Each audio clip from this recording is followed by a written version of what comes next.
Think. And you are live. Bottom one. Welcome, everybody. It is not Friday, February 14th. So we're here. It's Friday. It's Tuesday, February 11th. This is a joint hearing of the House and Senate Education Committees. We're welcoming today folks from the Education Council of the States to do what they do best, and that is to tell us how things go outside Vermont and kind of give us some state-by-state comparisons. The topic today is state level oversight.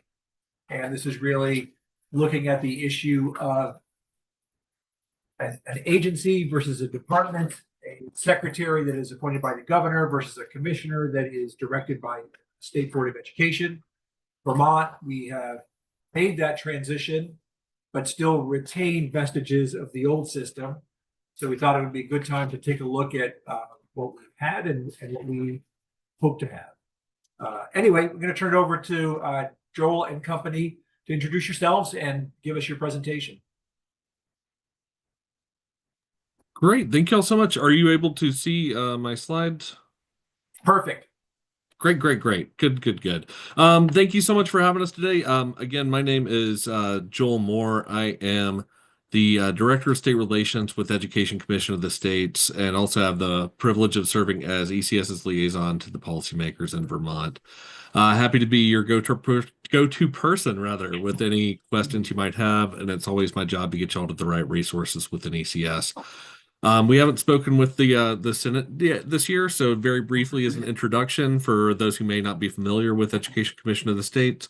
We were founded about 60 years ago through the Interstate Compact for Education as a national, nonpartisan, and non-advocacy education policy center, created with the purpose of helping states exchange ideas and learn from one another's experiences. As an Interstate Compact, we were created in law by all 50 states, the DC and the territories, and we're unique from our peers in a couple of ways in that we work across the entire education spectrum from early learning through post-secondary, and also that we work with all education policymakers in the state, whether it's you all as legislators, state departments, governor's offices, or offices of higher ed or early ed or state boards. Again, we're nonpartisan, non-advocacy. We don't tell you what's right for Vermont or your students. You know your state and its families and its context the best, but we can tell you what the rest of the country is doing and what that looks like for them. A bit about how we do it. Our amazing policy team is tracking and reviewing every piece of educator-related legislation that's coming out of the country. It's about 7,500 bills last year. We're also looking at things like state of the state addresses, executive orders, State Department priorities to inform our policy research and publications. All of the resources that we publish are available for you for free on our website, ecs.org, and I totally recognize that it's a lot of information, so always feel free to reach out directly to me with any questions you might have, and I'll get you to the right spot. And if there's anything that we don't have an immediate resource on, ask me, and I'll get our policy team to find an answer for you. We're usually able to do that. It's our information request process. We're usually able to get a written memo to you in about 72 hours. Last year, Zeke and team did about 500 of those, so always happy to help out however we can. Today's presentation will be based off of one of our 50-state comparisons. This one's on K-12 governance. This is available both on our website and I believe already linked on your committee's agenda page. In addition to that, I've also passed along a recent memo that looks at some recent legislative and state efforts to change governance structures. This is also a good example of our information request process. And there's also a link shared on there that share links to one of our partners resources at NASB. It's the National Association of State Boards of Education. They've created a really amazing, simple matrix of state education governance that's looking at things like how state board members are chosen, how the chief state school officer is chosen, term limits, lengths of terms and authorities, that sort of thing. So with that, I'll turn it over to Zeke, who is an assistant policy director with our team, to share a little bit more about the actors and landscape of K-12 governance nationally. Thank you, Joel, and good afternoon to all of you. Thank you for having us join you today. It's nice to join you virtually, and Vermont is pretty high on my bucket list of states to visit, so hopefully one of these days I can do a similar thing in person. But yeah, great to see you here virtually and excited to talk through what we've seen in K-12 governance. So we'll talk through the various roles and responsibilities in state governance today. And before I dive in, I do want to acknowledge that, across all 50 states, we've seen 50 different ways of governing. And so even though today we'll go through and we'll combine those into some like buckets based on different key aspects and models, each state has its own unique background, spending, culture, political climate, and educational needs that impact the roles and the structures that we'll discuss today. So the roles that we'll discuss today are governors and voters, chief state school officers, state boards of education, and local boards of education. And while we won't go into as much detail in this presentation on the first two on the list, we do want to highlight the roles of both the governors and the electorate in education governance. Each of the models that we discuss today hinge on governor appointments or who is elected by voters. And so while we won't get into the education-related roles and duties each of those may have, we did want to note the impact that they have on education. And as Joel mentioned at the top, we're going to talk through a lot of numbers, a lot of high-level details, X number of states do this, Y do this. So as Joel said, right, as we get into some of these bigger, broader topics and then some state examples, if you do have any questions or specifics that you'd like, feel free to reach out and we can dig into those. But yeah, first up, we'll start here with chief state school officers. So the titles and roles that you might recognize for chief state school officers are state superintendents of education, commissioners of education, directors of departments of education, or secretaries of education. And want to look broadly about where each of those are housed. Right now, as of the latest update, 20 of those are appointed by state boards of education. 17 of those are appointed by the governor, as is the case in Vermont. 12 are elected. In one state, the chief state school officer is appointed by the state executive level secretary, which we'll get to here in a second. And uniquely in Oregon, the governor serves as the superintendent of education. So looking at the source of their authority and where they get their power from, 30 chief state schools officers have a formal role written into the state constitution that allows them to serve in a variety of education governance roles. So some of those roles typically include efforts around the staffing and the organization of departments of education or of the public school system broadly in their state. And in many states, chief state school officers have the power of general supervision over all public schools within the state. So to split off here, we'll talk a little bit about those executive level secretaries I mentioned. And these are meant to include other formal education policy roles in state governance structures that relate to K-12 education policy. So in most cases, the chief state school officer serves as a secretary of education for the state board as well, with a formal role on the board. So for example, in Alabama, the state board appoints the superintendent of education, and then the superintendent then serves as the secretary of education and serves as the executive officer of the board as well. In other instances, in some states, the secretary of the board is an independent cabinet position. So among those states, in 3 states, the executive level secretary is appointed by the governor separately. But in most cases, the executive level secretary is a position on the state board by itself. So for one example of that, in New Hampshire, for the chief state school officer, the governor appoints the secretary of education. And then for the executive level position, the governor appoints separately a deputy commissioner of education. But to dive in a little bit here about some crossover for those roles, we have seen in some states that they do have an executive level secretary of education as well as a state superintendent. So to roll through a few examples there, Virginia has both a secretary of education and a state superintendent, both of which are appointed by the governor. The secretary of education serves in the governor's cabinet with an advisory role and coordinates across state agencies. And the governor consults with the state board in appointing the superintendent, who then leads the department and serves as the secretary for the board. Similarly, Massachusetts has both a secretary of education and a state superintendent of education. The governor appoints the secretary as a cabinet member with advisory and coordinating roles, and that secretary serves as the secretary to the state board as well.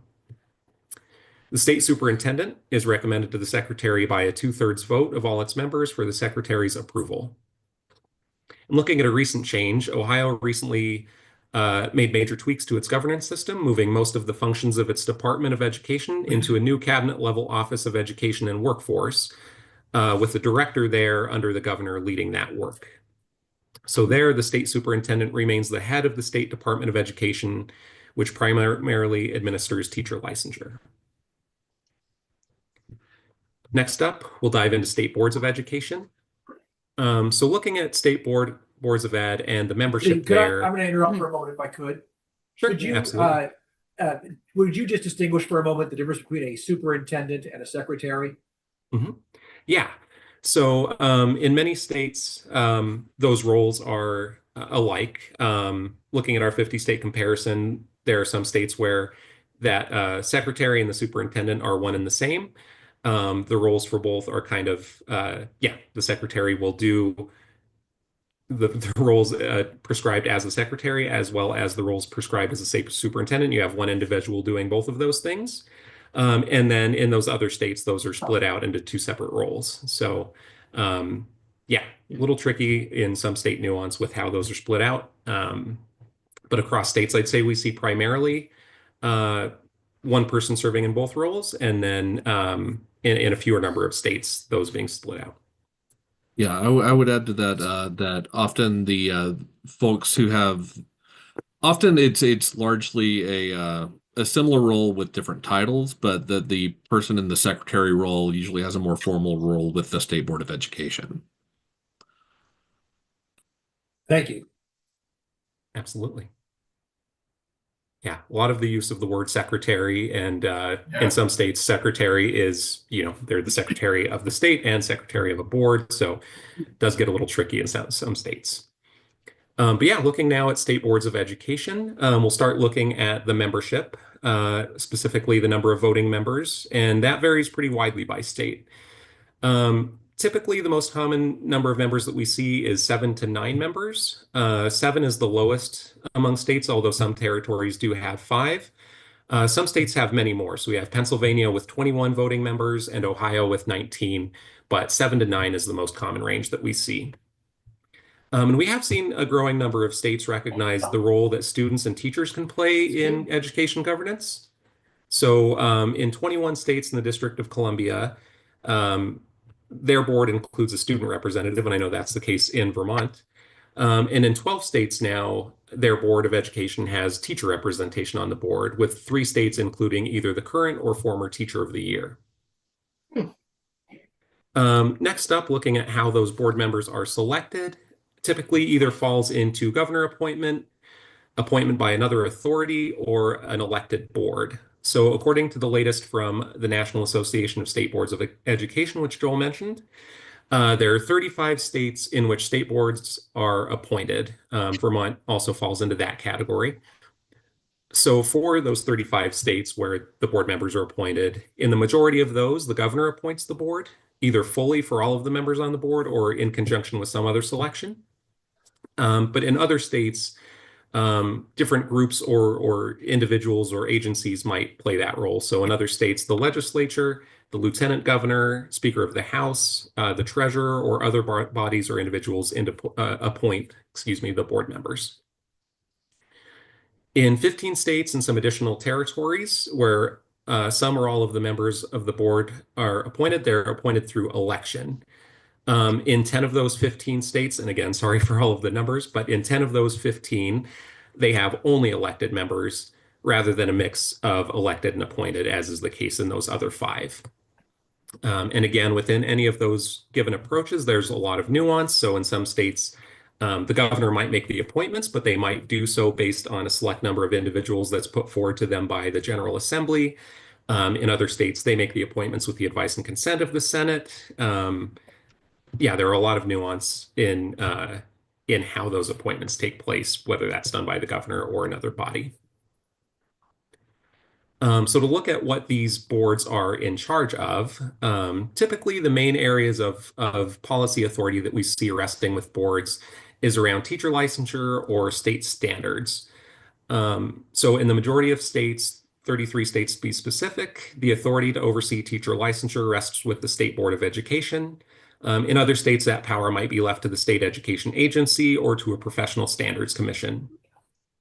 As for state standards, state boards of ed are primarily responsible for adopting standards in all but just a few states. Beyond that, roles and duties for state boards might include a variety of purposes, including setting state attainment goals, approving budgets for departments of education, aligning grad requirements with workforce readiness needs, or adopting courses of study and examining state curriculums. So next up, we'll talk a little bit about local boards of education. And these are, again, primarily the membership in some states is determined in state statute. In some cases, appointment is limited to the head of state of education and to higher education agencies. Eligibility varies by state, with some often parameters being around individuals serving only in districts that they might represent in those local districts, or requirements around the type of professional service an individual might have to be on the board. There's also requirements preventing people from holding a local board of education role as well as another role in the state simultaneously or in the district simultaneously. And powers and policy authority there.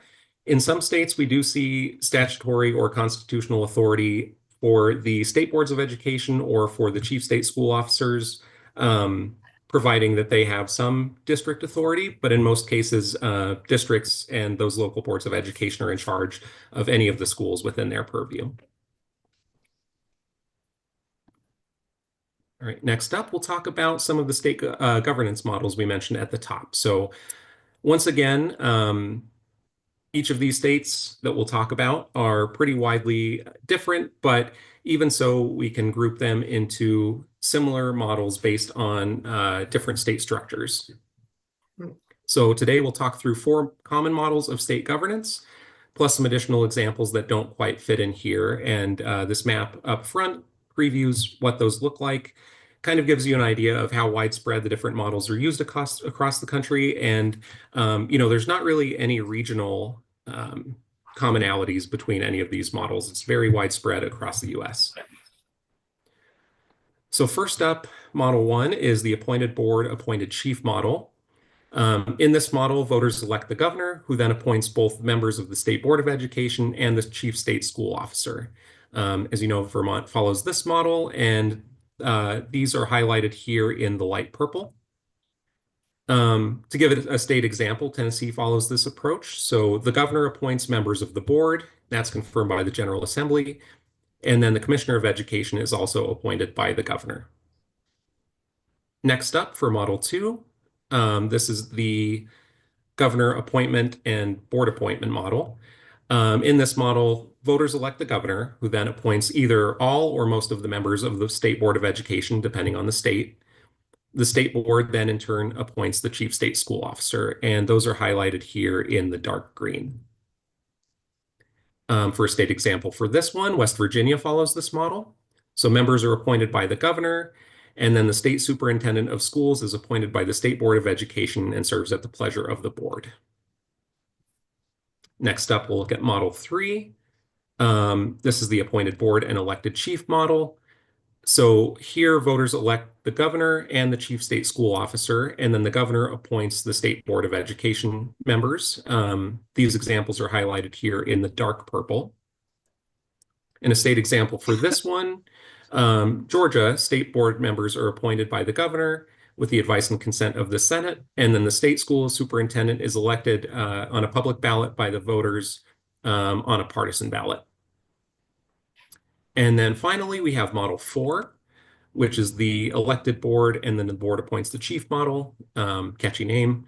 In this model, voters elect both the governor and the State Board of Education. The state board then appoints the chief state school officer. So these are highlighted here in orange.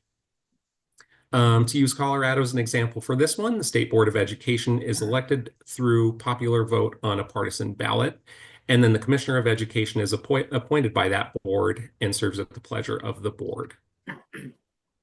So finally, looking at the wide stretch of states that are highlighted there in the light green, we see 14 states that fall under the other umbrella. And these states incorporate pieces of other models with a mix of appointed and elected members for their boards or for the commissioners.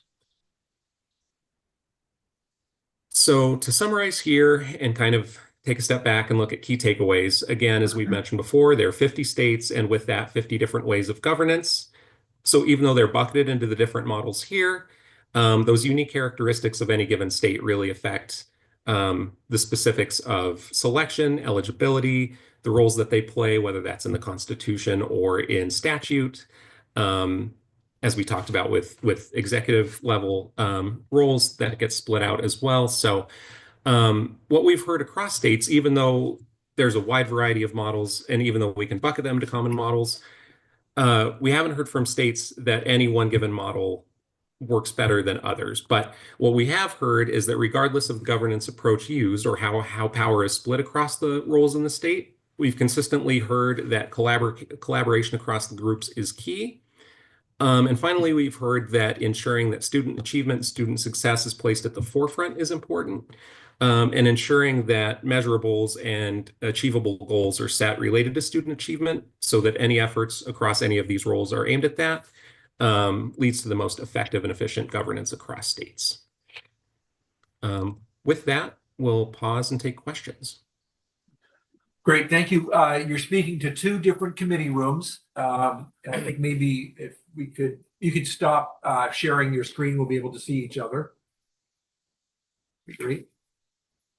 Oh, that's okay too. We'll stick with that. Keep the baby. Keep the baby. So cute. Underneath it should say, your state Department of Education matters to me.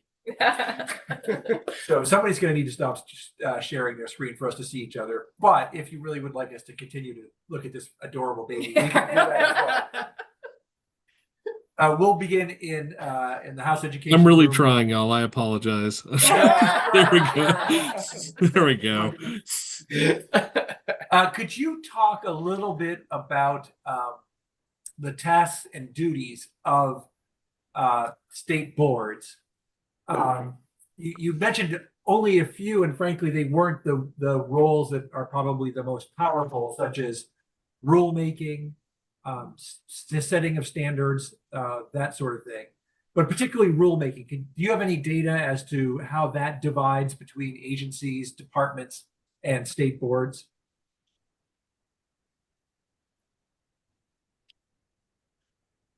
Sorry, yes, we do. In the 50 state comparison that we passed along beforehand that's linked on the agenda page, one of the data points is the constitutional and statutory authority that each of the state boards has.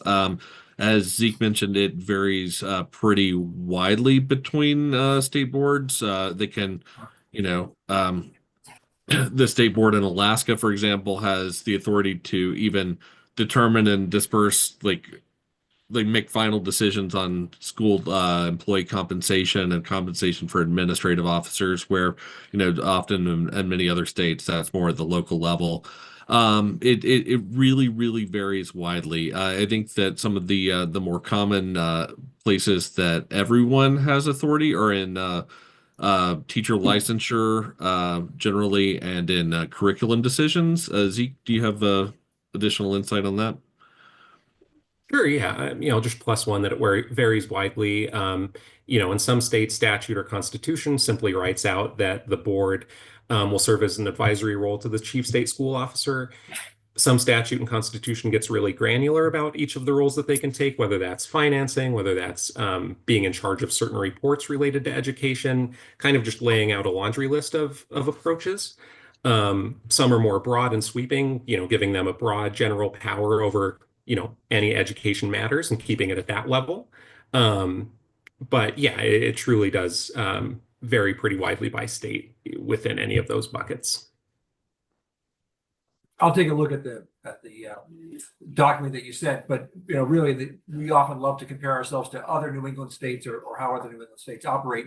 The other question I would have is, how many are sort of full-time professional boards and how many are very part-time, almost uncompensated boards? And how are they staffed or funded? That's a great question. We can follow up with do a quick memo for you on what your fellow New England states look like as far as all of the things you just mentioned. We'll get something written to you back soon. Yes, sir. Right, and I know I just keep asking questions where the answer is it's varied across the country and everybody does it a little differently, which is very obvious here. Other questions here in our committee? Senate Education, you're up. Any questions over there? I don't think so, but those were good questions you asked. Thank you for asking them. Thank you. And I will briefly take a crack at that membership question and the full-time, part-time. Again, sorry, it does vary widely, so we'll get the details to you in comparisons to similar states. But just to take a crack at some pieces that we've seen, yeah, some states lay out term limits for those individuals, so that's one piece of it. Again, with boards ranging from anywhere from 7 members to 21, I think the roles in any given state might change, but yeah, certainly some states lay out term limits. Again, some states lay out kind of professional or other requirements, other standards that individuals might meet to be on the board, specifically for those more public members, students or teachers. So yeah, but yeah, we'll pull together some of those examples of licensure required, how long they spend on a board, what other requirements are asked of them. I was going to ask folks in our committee, does our state board, they don't get too involved in teacher licensure, do they? No, we understand. It's very interesting. That's a commonality across the country, but we don't do No, that. Not seeing any other questions. I actually- Here, go right ahead. Representative Long.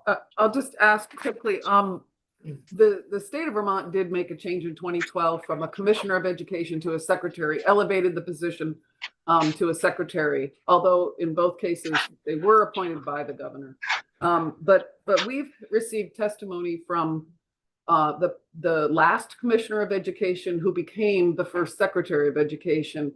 And some of the feedback we got from him was the position became very changed into a more political position than it was prior to that, because the relationship with the state board changed as well.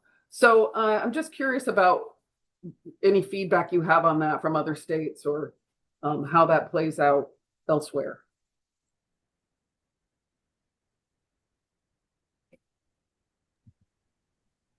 Do you want to go, Zeke? Sure, I'll take the first crack.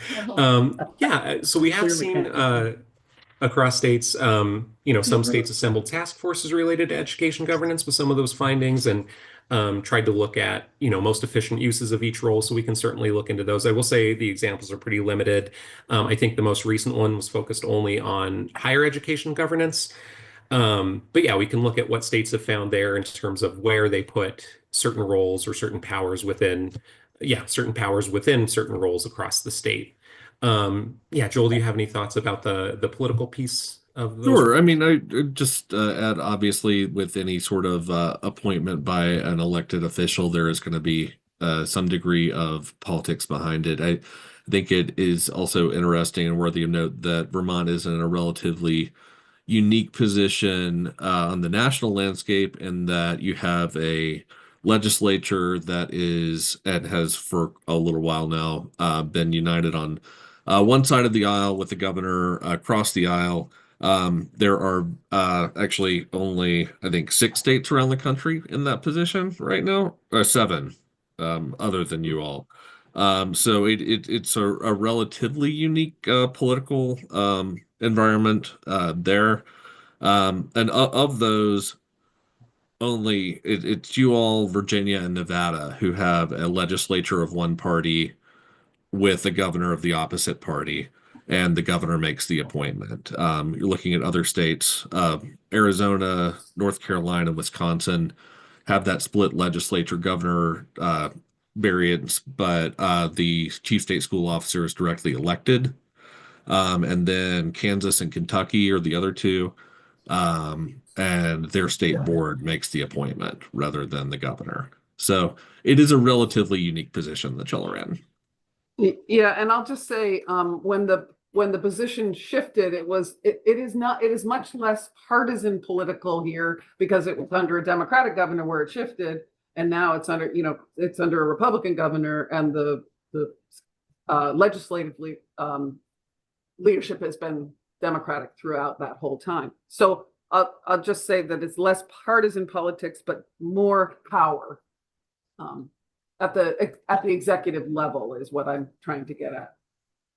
Right. And I think that's something that Zeke mentioned Ohio just this past year through an initiative of their Republican-led legislature consolidated many of the powers of the State Department underneath the governor's office in that new Office of Education and Workforce, which is led by a cabinet level member there. They interestingly led a session at our national forum this past summer that shared their experience and process in that. And, they, based on some questions from the attendees, acknowledge, of course, that it is a consolidation of power and that in a state like Ohio, where it's very often more purple in their voting patterns, the shoe could be on the other foot in the near future. So it's just I guess a matter of priorities and where you all as policymakers would like authority to lie within the government. Right, and stability because our governor is elected every 2 years. It'd be interesting to note how many, where it's a governor appointed position, are 2-year governorships. Yeah, it would be. Great. Thank you. And thank you for perhaps providing us with a new state motto, Vermont, relatively unique. Anything else from Senate Education? Don't see Great. it. So no, thank you. All right, thanks for joining us. And thanks to the folks at ECS for your insight as always. Really appreciate it. Absolutely. And to our friends in the Senate Education Room, I'll see you about this time tomorrow. Okay, good. Sounds good. Thanks for Bye, having y'all. us. Bye. Thank you. Thank you. All right, so we will take 10 minutes and we're